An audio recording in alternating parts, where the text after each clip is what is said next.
Il-kellima laburista s-settur pubbliku u investimenti tal-Gvern Helena Dalli qalet li l-mod li biħsaret is-sejħa għall-offerti biex tkun privatizzata tank cleaning facility fir-Rinella kien iktar immirat biex jiġi evitat l-iskrutinju tal-Parlament kif normalment isir fil-privatizzazzjoni tal-proprjetà pubblika.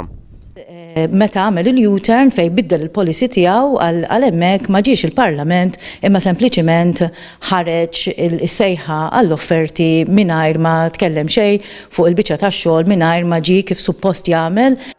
F'dan il-każ il-Gvern għamel U-turn qalet Helena Dalli għaliex fl-2008 kien qal li l-fatt li din il-faċilità qiegħda daqshekk viċin il-bajja huwa ta' riskju għas-saħħa tan-nies u ta' periklu ambjentali. Dan minn barra li jmur kontra Development Brief tal-MEPA. Rapport maħruġ mill-Mimkol qabel l-aħħar elezzjoni ġenerali kien ikkonkluda li l-fatt li din il-faċilità qiegħda daqshekk viċin tal-Fort Ricasli kif ukoll viċin l-abitat jippreżenta riskju għas-saħħa tal-pubbliku. Helena Dalli fakkret li fil-politika tal-Gvern fil-pjan tal-Port il-Kbir dan l-impjant kellu jitneħħa. Minflok issa l-Gvern se jkun qed jagħti din il-faċilità ta' tank cleaning lil privat għal 30 sena.